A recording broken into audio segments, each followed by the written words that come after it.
ಸ್ನೇಹಿತರೆ, ಆಪರೇಷನ್ ಸಿಂಧೂರದ ನಂತರ ನರೇಂದ್ರ ಮೋದಿಯವರ ಪ್ರತಿಯೊಂದು ಹೆಜ್ಜೆಗಳು ಕೂಡ ತುಂಬಾ ಕುತೂಹಲವನ್ನ ಉಂಟು ಮಾಡ್ತಾ ಇದೆ.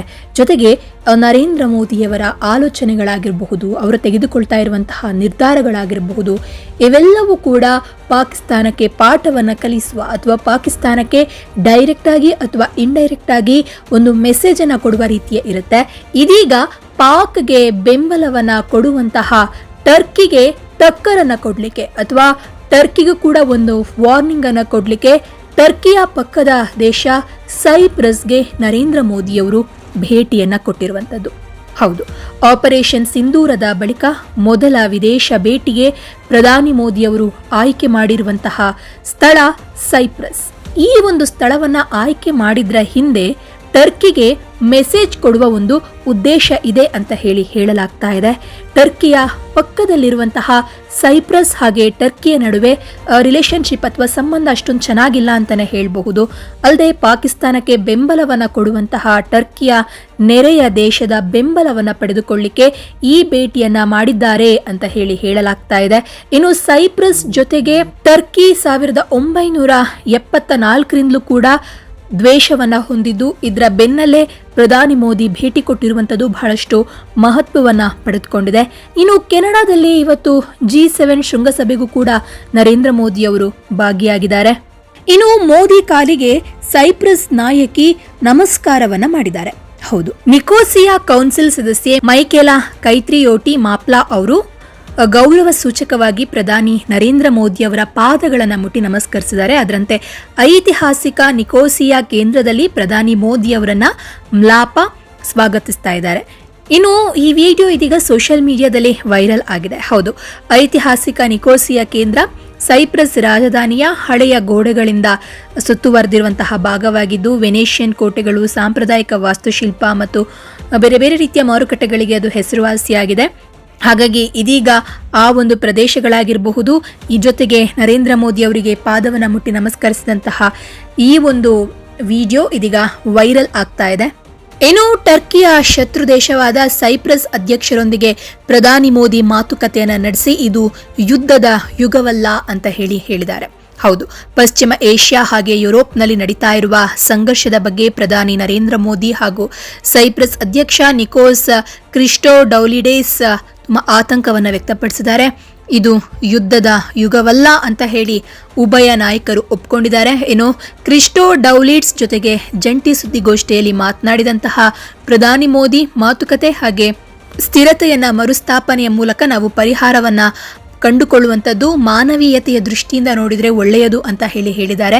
ಇನ್ನು ಗಡಿಯಾಚೆಗಿನ ಭಯೋತ್ಪಾದನೆಯ ವಿರುದ್ಧ ಭಾರತದ ಹೋರಾಟಕ್ಕೆ ಸೈಪ್ರಸ್ ಬೆಂಬಲವನ್ನ ಕೊಟ್ಟಿರೋದಕ್ಕಾಗಿ ಧನ್ಯವಾದವನ್ನು ನರೇಂದ್ರ ಮೋದಿ ಅವರು ತಿಳಿಸಿದ್ದಾರೆ.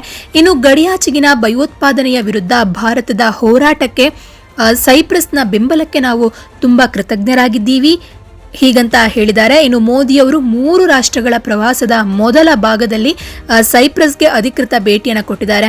ಇನ್ನು ಪಹಲ್ಗಾಮ್ ದಾಳಿಗೆ ಪ್ರತೀಕಾರವಾಗಿ ಪಾಕಿಸ್ತಾನ ಹಾಗೆ ಪಾಕ್ ಆಕ್ರಮಿತ ಕಾಶ್ಮೀರದಲ್ಲಿನ ಭಯೋತ್ಪಾದಕ ಮೂಲಸೌಕರ್ಯಗಳನ್ನು ನಾಶಪಡಿಸಿದಂತಹ ಭಾರತ ಮೇ ತಿಂಗಳಲ್ಲಿ ಆಪರೇಷನ್ ಸಿಂಧೂರನ್ನ ನಡೆಸಿದ ನಂತರ ಇದು ಅವರ ಮೊದಲ ವಿದೇಶಿ ಭೇಟಿಯಾಗಿರುವಂಥದ್ದು.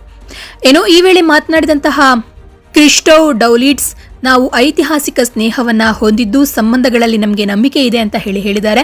ಇನ್ನು ಏಪ್ರಿಲ್ 22ರ ಭೀಕರ ಪಹಲ್ಗಾಮ್ ಭಯೋತ್ಪಾದಕ ದಾಳಿಯನ್ನು ನೆನಪಿಸಿಕೊಂಡಂತಹ ಅವರು ಸೈಪ್ರಸ್ ಭಾರತದೊಂದಿಗೆ ಒಗ್ಗಟ್ಟಾಗಿ ನಿಂತಿದೆ ಅಂತ ಅಂದಿದ್ದಾರೆ. ಇನ್ನು ಅಲ್ಲದೆ ಜೂನ್ 12ರಂದು ಅಹಮದಾಬಾದ್ನಲ್ಲಿ ನಡೆದ ಏರ್ ಇಂಡಿಯಾ ವಿಮಾನ ಅಪಘಾತವನ್ನ ಉಲ್ಲೇಖಿಸಿದಂತಹ ಅವರು ಈ ದುಃಖದ ಸಮಯದಲ್ಲಿ ಸೈಪ್ರಸ್ ಜನರು ಭಾರತದೊಂದಿಗೆ ಇದ್ದಾರೆ ಅಂತ ಹೇಳಿದ್ದಾರೆ. ಒಟ್ನಲ್ಲಿ 2 ದಶಕಗಳ ನಂತರ ಸೈಪ್ರಸ್ಗೆ ಭಾರತೀಯ ಪ್ರಧಾನಿಯೊಬ್ಬರು ನೀಡಿದಂತಹ ಮೊದಲ ಭೇಟಿ ಇದು ಅಂತ ಹೇಳಬಹುದು.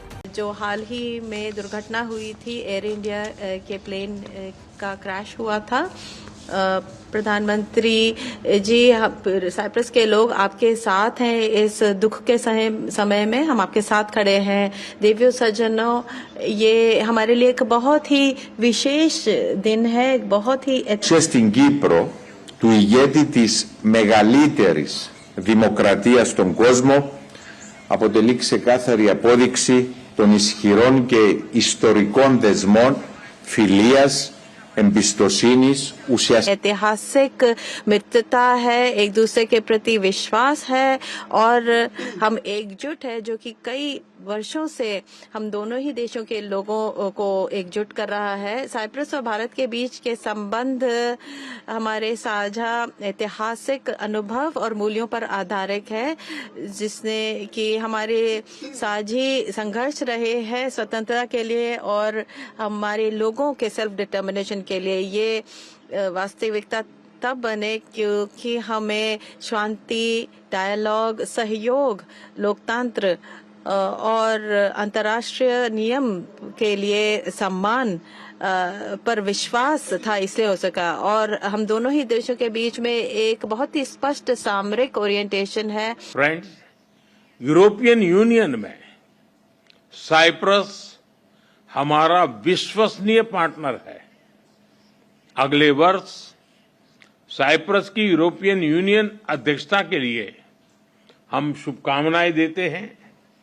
हमें विश्वास है कि आपकी अध्यक्षता में भारत और ईयू संबंधों में नए आयाम जुड़ेंगे। वीएन को समकालीन बनाने के लिए जरूरी रिफॉर्म्स को लेकर हमारे विचारों में समानता है। साइप्रस द्वारा सिक्योरिटी काउंसिल में भारत की स्थायी सदस्यता का समर्थन करने के लिए हम आपके आभारी हैं। पश्चिम एशिया और यूरोप में चल रहे कॉन्फ्लिक्ट को लेकर हम दोनों ने चिंता व्यक्त की है। इनका नकारात्मक प्रभाव केवल उस क्षेत्र तक सीमित नहीं है। हम दोनों मानते हैं कि यह युद्ध का युग नहीं है। संवाद से समाधान और स्थिरता की बहाली ये मानवता की पुकार है। मेडिटरेनियन क्षेत्र के साथ कनेक्टिविटी बढ़ाने पर भी हमने बात की।